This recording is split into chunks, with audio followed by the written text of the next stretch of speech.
Welcome back to Sunrise Today. Well, yes, indeed. We will start off with the developments about elections. In fact, largely about a lot of our elections here. We've got Mike Igini here with us. He's the resident electoral commissioner for INEC in Akwa Ibom State. Good morning, and thank you for coming on today. It's my pleasure to be here. Good morning, Nigerians. Well, much as that has been concluded in the state, but I mean, immediately jumps out at you because previously, just before that election, the APC did pull out, announcing to the public that the voting Akwa Ibom public saying, look, they are accusing you, your commission, of bias, and so there was no way for them to participate. They didn't think they were going to get a fair deal. Well, thank you very much. With respect to the elections that have been successfully concluded in Akwa Ibom State, arising from the 2019 court-ordered elections, as well as other 10 states of the Federation, specifically with respect to Akwa Ibom, has come and gone.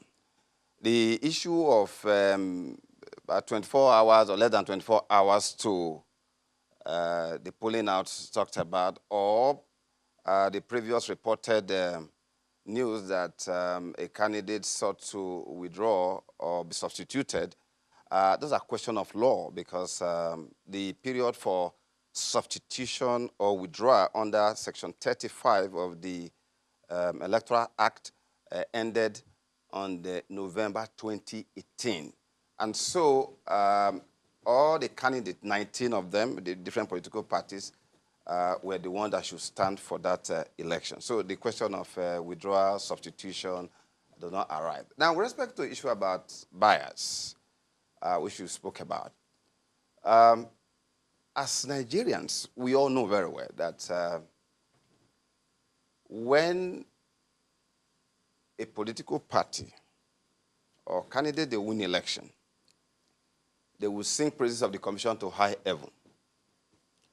When they also lose, they come very hard at the commission or those who preside over that. And I think that I just use opportunity to let Nigerian people know that some of us, we fought for democracy. When the journey of this country and the prospect of democracy was less certain, we fought for democracy. And we will stand tall and mighty in defense of democracy and the rule of law anytime, any day. The issue about bias, that's what normally we talk about umpire. When I was in Cross River State, the PDP, because we provided a level playing field, they accused me of being biased, that I was creating an announcement for the opposition to emerge. And I said, you cannot talk about democracy without opposition.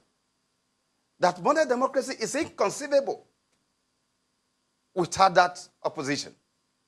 And they all, just as they led protests in Akwa Ibom, PDP led protests to my office. As a matter of fact, when President Jonathan came for campaign in Cross River State, one after the other, the leaders of the party, some of them, they told the president that I was wearing number 12 JC and that the today APC now, then ACN and CPC, that I was trying to encourage them to take over.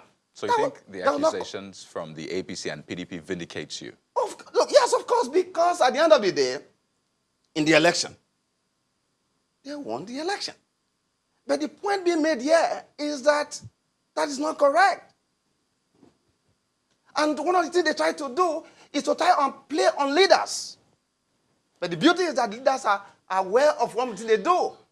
In that same Cross River, ACN won a seat. In that same Cross River, in the area they call Brobi in Cross River, the CPC won in that very place. Fast forward, in 2015, I was in Edo State. In Edo State, it was the same thing they said. In that Edo State, where I was in 2015, which was the last election I conducted before I was reappointed by the president, in that Edo State, the outcome of that election compared to Akwa Ibom State, where the same protest that was led, In Edo State, out of 11 states of the Federal Republic of Nigeria, that is 6 states of South-South, 5 from Southeast, it was only in Edo State that the strategy to move against the commission or myself against the current leadership, that was only where the president got 46% in 11 states. Senatorial seat, 4 federal seats, PDP 5, APC 4, total vote cast, PDP 200 and something, APC 200 and something. In that 2015, as a background to tell you that all these things they talk about is because they want to secure undue advantage. So why did they accuse The point you is that now, but in that same 2015, in Akwa Ibom, they allocated 5% to the current president. But in 2019, allocated because in Akwa Ibom, they don't do election. They write results. You mean that in all of Akwa Ibom? I am telling you, I have the records. I have the records. You go there. Because when I arrived at Akwa Ibom State, leaders, traditional rulers, religious leaders, all groups came to me. But in any case, that's not new to me. I was the commissioner in the neighboring Cross River states. The era of writing result is gone. And when I came to the state, I was clear that all oaths must pass away. But I was treated like Noah in the Bible. Noah told the children of God that there will be a great flood. They don't take that seriously. I told them that under my watch in Akwa Ibom State, it is going to be the will of the people that will govern. Is that why you are being accused now? Correct. Because it started from when I set up a committee to identify the location of polling units on account of the records that I have. From within the system, found, and I discovered that 23 polling units were in private homes, compound of politicians. The committee came up with a report. The report was sent to Abuja. That led to a meeting of all stakeholders, all past leaders, Governor Atta, every one of them, we invited them to their Ibom Hall, where on a slide I showed to them the buildings where they were doing rigging. Did they cut across political parties? What I'm telling you, that was the system I met on ground. That political party, no, polling unit. We're talking about polling unit located in private homes. Yeah, I mean those homes. Oh, of course. Both leading parties. Let me tell you. APC in Akwa Ibom and PDP, they are the same people tied together in the single government of one destiny. They've always been together before. Forget about all this mutation. But going back and forth. Many of them are not going to agree with you right now. It is not whether you agree with me, but it's about the fact on ground. Consequently, 23 polling units were relocated to public accessible places. And by the time we are done with everything reported at the commission, we'll be addressing stakeholders again. They were all there. In Akwa Ibom, 1 or 2 local governments, all the permanent voters cards were collected 100% by the time I came in. But that meeting took place on the 6th of August 2018. I arrived the state on the 5th of September 2017. And I was clear the direction we are going to go. And so, we did that. In Akwa Ibom, the politicians want to take control of the adult staff. They want to be in charge of the adult staff. And that has been the tradition. So, at the level of the polling unit, supervised presiding officer, coalition officers, they take control. Sorry, let me ask you this. But all of that has changed. Let me ask you and this is the problem. When you had that meeting, that public forum with the politicians or the political parties, did you raise these issues of their partisanship, of their intention to take over ad hoc staff of INEC? Did you raise these issues with them? I have just showed to them, this is where people have been doing rigging of election. Nobody could say anything because these are facts. And 2, it is not a business of a candidate or a political party to determine ad hoc staff. It's an anathema. It's an abomination. It's unacceptable. Because You keep talking about electoral reforms. But wouldn't you also say that some INEC resident electoral commissioners, before you got there, were also culpable? Because if these things had been going on and no one was able to bring it to the attention of the INEC at the headquarters, don't you see that as a problem? It's a case of all have sinned and fallen short of the glory of the people. Correct. There were people before I got there. You are right. But the question is... Shouldn't INEC then have reprimanded them and called them to order or something? Prosecuted them if possible? We are talking about since 1999. Yes. But the question is, the current one we are dealing with now, how are we able to deal with them? Because we are talking about, because the whole issue about reform, I must tell you here. Yeah, it brings up that issue indeed. Correct. Now, if the reforms, even after the reform and all of that, it's still going to be operated by people. Correct. So if the people do not get reformed, if the people do not know that there is a consequence for every action or inaction, then there is a problem. So how far will the reform go if the people who are going to execute the reform do not know that there is a consequence for every action or inaction? Because before you got there in 2015, these things had been going on. It wasn't changed. No one called anyone to order. So what's INEC doing about that to ensure that even after the reforms, there is true reform of the people who are going to execute it? This is the tragedy and indeed of our overwhelming responsibility that we must deal with now. And that is that the legitimacy of any competitive electoral system rests squarely on the institutionalization of certain values and practices, particularly the sanctity of procedure to secure substantive or sanctity of outcome. But what we found in our system is that there's reward for wrongdoing in our society. This is our problem right now. INEC have done so much reform, innovations, to bring about ensuring the sanctity of the vote of the people. But how much have we done to reform the behavior of the political elite who are the greatest threat to our democracy? INEC response was to introduce innovation. But there is a sustained attack by the politician, as evident from one election to the other over the years. I have written, I have spoken, so much we have done.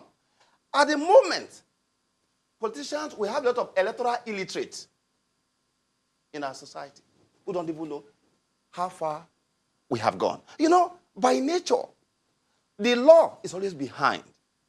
But because the human mind and brain is a machine of creativity, the law is always behind. But here's the irony. We have done so much to improve the process. If you look at what we have here, we have an election in 11 states. In Akwa Ibom, for instance, you can look at what you have here. Every presiding officer drawn from the UCOM members, from when you are posted, your polling unit, your code, your telephone number, your badge number, your account number, everything, so that I sit in my office and I can tell you who is going to enter wrong anywhere. 2, this is the police order for election. I must tell you here that this election witnessed a remarkable departure in terms of security of the vote of the people in Akwa Ibom State unequaled in the history of that state, led by the current CP, Commissioner Imohimi Edgar. Now, what yardstick did you use? I just want to say this here. So, what you find here is that a police officer posted to the polling unit, we have your detail, no room for fake police, no room for unknown police. You have your telephone number, where you are posted to. In fact, all this one you are saying here, a day before the election, I personally placed a call on a random basis. We have done that. 2, INEC has developed strategy to deal with all of that. If you look at this here, this is what we call RAC Activity Compliance Matrix. Right in my office, as big as the conference of my office, we have the EOSC, the Electoral Operations Support Center. where we track the entire 31 local government of Akwa Ibom State. I sit in my office every 30 minutes. The team of trackers with all the equipment, they'll be doing that, giving me report showing all activities of at every ROA, what is going on, what is not going on, problem solved, problem unsolved, the time we do they are done. You have this all right. 2, so people don't know. When politicians are misbehaving, we watch them. We know what is going on. So when the chairman said, in the last public outing with the members of the ISIS, that going forward, in areas where elections are either be disrupted or held and cancelled, that we have developed other machinery to deal with all of that. He was saying the truth. 2, you will see what we call the open or pool matrix. It tells you the time. Everybody is from the central bank. I don't need to go anywhere. I track everything that is going on. That was why on the eve of 23 election, some politicians who didn't know that we were doing this, I placed a call to them at about 2 o'clock, 2 a.m. when they were hijacking men and material. I said, what are you doing? I can see what you are doing here. Did you report have to do that. We have this Were here. they reported to the police? 2, were they reported to the police? What are you talking about? We will come to that. Let me conclude my thought. All right. You have this, what you call the collation compliance matrix. It tells you from the what is going on, because we are getting feedback. We have the tracking system there. Everything that is going on, you'll be produced for me from time to time. You could see all of this. That gives you the table. And what I'm telling you is also being recorded also by Abuja. And finally, you will now have what you call the threat. You have what you call the threat matrix. The threat matrix, it gives you everything from the central bank to the rack center, super rack or rack centers, up to the polling unit. It gives you everything. You can see the production. So any that you're going on, we can tell you. And that's why anywhere where I supervise, electoral banditry is a difficult thing to achieve. You can bring all the fake policemen all over the world. We will implement this process fully, fairly, and impartially. Briefly. To ensure that the will of the people, if you look at the table here, it gives you everything. Briefly, I saw on the first page, there's a bar, the highest bar. You said it talks about threat. Yes. What area is that? It gives you... No, what area has the highest threat there? Right. This is in the last local government. It's Ukana West. Ukana West. Now, that local government, this election was from only one local government. This election was policed by a DIG, an AIG, Commissioner of Police, and we deployed an average of 8 people in a polling unit, 157, 219 voting points. The Commissioner of Police, all of them had to sleep from one place to the other, just for one local government. This is to tell you that the cost of lawlessness, the cost of attack of our system, is too prohibitive that for raises, our country to bear. It raises more questions, because if INEC has done this much to ensure that they monitor the elections and elections are, the margin of error is reduced to the barest minimum, why then do we have so much deployment of human capital? Thousands of policemen.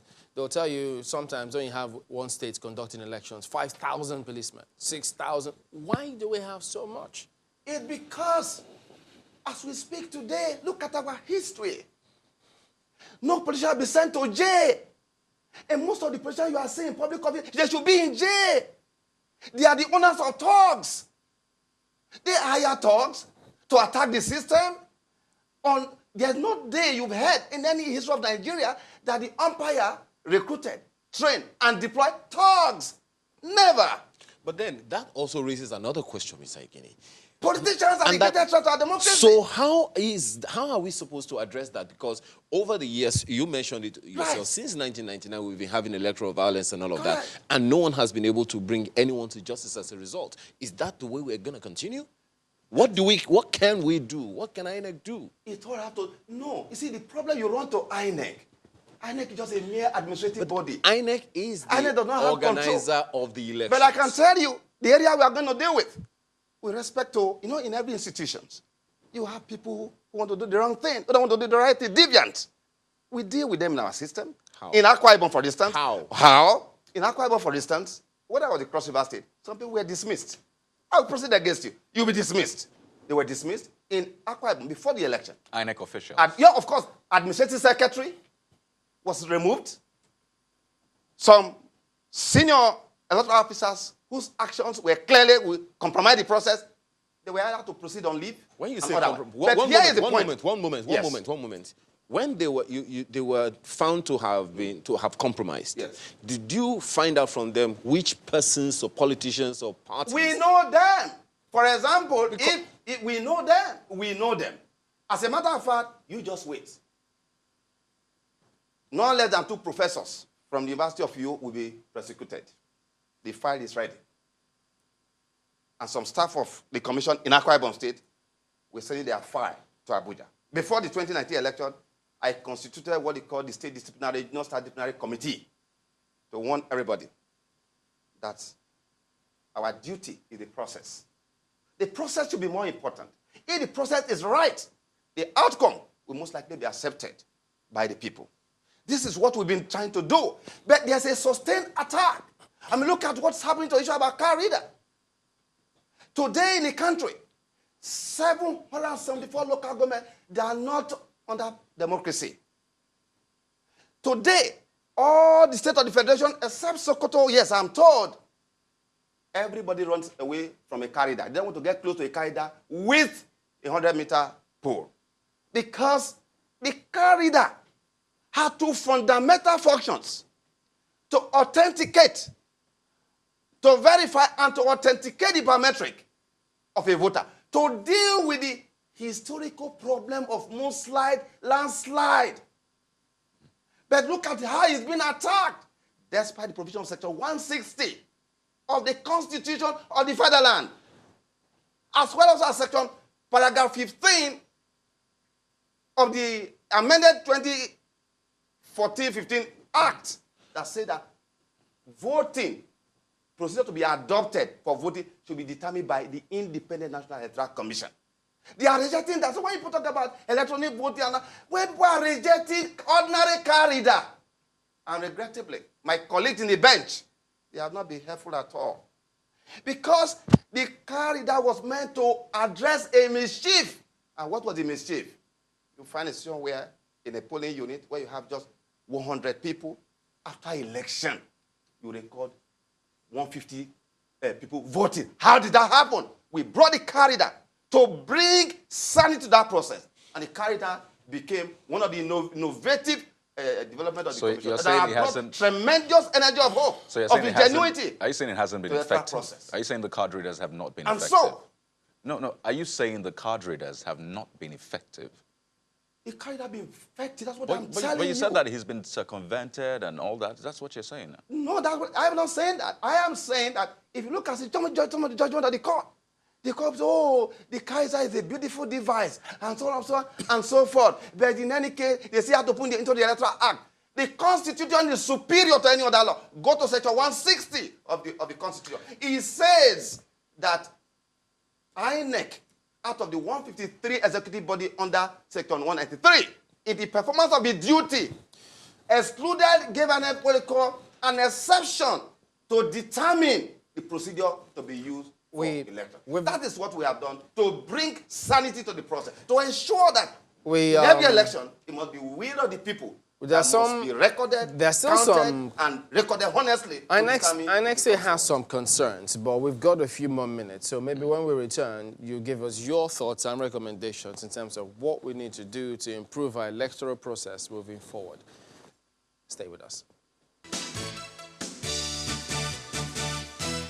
Welcome back. It's our concluding moments now, talking about our elections and what do we do to improve upon our elections. Well, INEC did have this focus group conversation recently in Abuja. Therein, they raised some concerns, and they talked about how voter apathy, people coming out to vote, had dropped from 1999, I think they said 52.3% at that time, to 34.7% in 2000. 2019 elections, and they thought something needed to be done about all of this. But many will still blame INEC. They think that, look, INEC is the chief organizer of all these elections. So if people don't have confidence in the process, to them, they think that INEC have got to improve a lot more. What do you think? So if INEC is the chief organizer of elections, is INEC also the chief organizer of talks? Who are those responsible for those things you're talking about? INEC, who leads the prosecution? Politicians are the one. The Nigerian security system, the Nigerian police had a duty to do that. Look, the leadership recruitment process is key to the survival of any nation. People who are morally and ethically challenged should not be found in the arena of leadership. Because democracy, you cannot be talking about democracy without Democrats. Democracy is not a final product that you graft into a society. Democracy is about values. Democracy is about principles and practices that must be nurtured, that must be enriched. Based on the kind of the value of the elite you have in society, every society rises and falls with leadership. With the values of the leadership you have, no society can rise beyond the value of those leadership. You keep and talking so about... the point here, to link it up to the point you are making, is that when the values of the political class who have embraced roadside value is to link up with thugs. We now have a association of thugs in Nigeria. Do you know that? Today, if you want to go and campaign in the National Stadium, and you need the place to be filled up, there are contractors for that. They are also contractors for thuggery. And they have a network across the country. And now we are having increased involvement of thugs, people with base value in the system. And that's a reflection of the kind of elite we have, who have savage attitude. So we reform the process. How much have we reformed the character? Exactly. I can declare to you here that the problem is not INEC anymore. One moment. The problem is the political class. You've kept, who are you have kept, reinforcing the fact that we need to do something with the politicians, with the political class and all of that. Yes, we are aware that INEC has prosecuted some 61 or so electoral offenders over time. What needs to be done to rein in the political parties for this? That's why I asked the question the other time, that there are people in INEC who have been found to have compromised. The political parties, the politicians that influence them also need to be mentioned so that, these things can be done without consequence. It's going to continue. As I was just coming in, I got a lot of text messages that about 70-something people that were arrested who abducted INEC officials, who beat them up, directors, have just been released. That's the shocking news I am getting. Which state? And that is very Akwa, Ibom state. That is a very chilling news that I'm hearing now. And that is the kind of thing that happened when a police officer and a staff commissioner of police, one of the states I've worked before, I asked, how can we say, that was in 2015, that you talk about fake police? How can fake police be working side by side with regular police? And he told me, sir, do you know why I'm posted to this state? I said, no. He said he led a team that arrested a group of thugs. Because of that, he was transferred out of the state. Now, it means that thugs are owned by people. So even security personnel, they are scared. They don't even know what to do.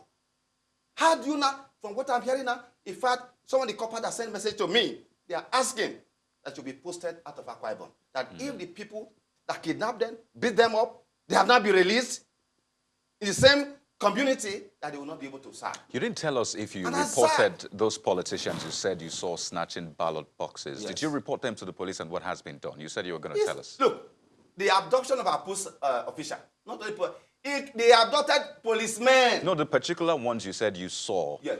snatching ballot boxes, were they reported? I called him. The police or the politician? He begged, he pleaded, of course, on the eve of election. All right?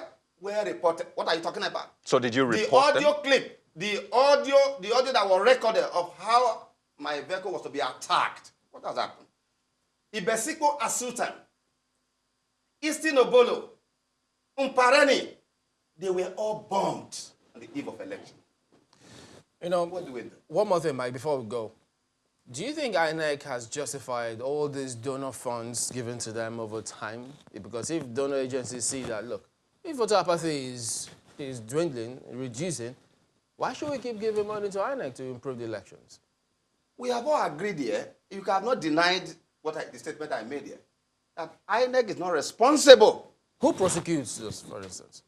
electoral offenders? The Nigerian police.